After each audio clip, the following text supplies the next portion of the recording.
सीता राम राम राम, सीता राम राम राम। प्रभु जो कि समदर्शी हैं, उनसे सती जी कह रही हैं कि वो शीघ्र उपाय करिए जिससे कि मेरा शीघ्र मरण हो जाए और बिना चिंता बिना परिश्रम के ही मेरा यह असह्य दुख दूर हो जाए। जब जरा ये विचार करिए कि आप लोग तो बहुत बुद्धिमान हैं। अगर मान लीजिए कि किसी देवी देवता को इस प्रकार की असह्य दुख और विपत्ति आती है जिसको कि दूर करने में उसको बड़ी कठिनाई होती है, तो सामान्य आदमी की क्या बिसात है। आजकल जो कलयुग चल रहा है, कलयुग में अगर सामान्य आदमी को बहुत बड़ी विपत्ति होती है और उसका कठिन से कठिन जो है उपाय जानना मुश्किल हो जाता है, तो इसमें कोई बहुत बड़े संकट की बात नहीं है।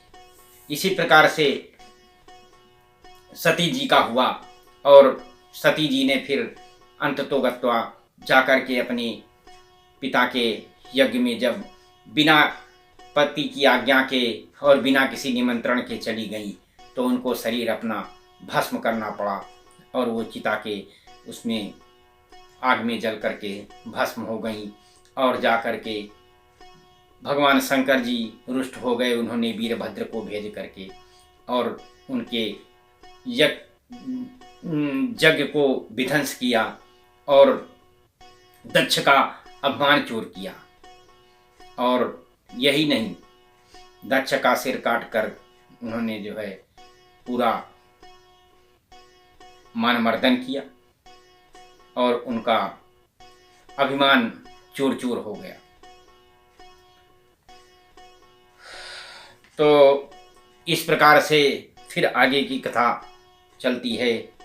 कहो नीक मोरे मन भावा, यह अनुचित नहीं नेवत पठावा। दक्ष सकल निज सूता बोलाई, हमारे बैर तुमहु बिसराई। इस प्रकार से जो है दक्ष जी ने, बैर शंकर जी था और जो है उन्होंने शिव जी को दुश्मन जान करके सती जी को भी, अपनी पुत्री को भी यज्ञ में नहीं बुलाया। तो इस प्रकार से जो है ये प्रसंग खत्म होता है और सती जी की मृत्यु के बाद शंकर जी फिर बहुत क्रोधित हो जाते हैं। कह देखा हर जतन बौरह न दक्ष कुमार, दिए मुख्य गण संग तब विदा की न त्रिपुरार। इस प्रकार से शंकर जी ने सती जी को विदा किया था और जाकर के उन्होंने वीरभद्र को पठाया और यज्ञ को विध्वंस किया और सकल जो है जितने सुर लोग उसमें आमंत्रित हुए थे सबको विधिवत फल दिया। भय जग विदित दक्ष गति सोई, जस कछु शंभु विमुख कहे होई। यह इतिहास सकल जग जानी, ताते मैं संक्षेप बखानी। सती मरत हर सन बर मांगा, जन्म जन्म शिव पद अनुरागा। तही कारण ही में गिरी ग्राह जाई, जन्मी पार्वती तनु पाई।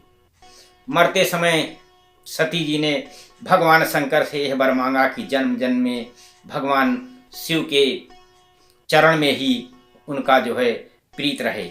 और इसी प्रकार से उन्होंने जाकर के हिमाचल के घर में जन्म लेकर के फिर पार्वती के रूप में अपना नया जीवन शुरू किया।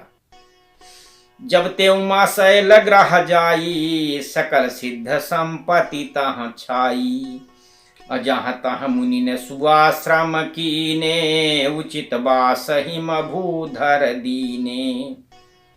जब से पार्वती जी, उमा जी हिमाचल के घर में जन्मी, तब से वहाँ बहुत प्रकार की रिद्धि सिद्धियाँ और धन संपत्ति की अपार बाढ़ आ गई। मुनियों ने जहाँ तहाँ सुंदर सुंदर आश्रम बना लिए और हिमाचल ने उनको अच्छा स्थान, सबको उचित उचित स्थान दे करके अपने यहाँ बसा लिया। सदा सुमन फल रहे सहित सब द्रुमनौ नाना जाति, प्रगति सुंदर शैल पर मन आकार बहुभांत। उस सुंदर पर्वत पर बहुत प्रकार के नए नए वृक्ष तथा फूल और फल युक्त तमाम सारे पेड़ हो गए और वहाँ बहुत तरह की मणियों की सजी हुई खाने प्रकट हो गई। सरिता सब पुनीत जल बही, खग मृग मधुप सुखी सब रही।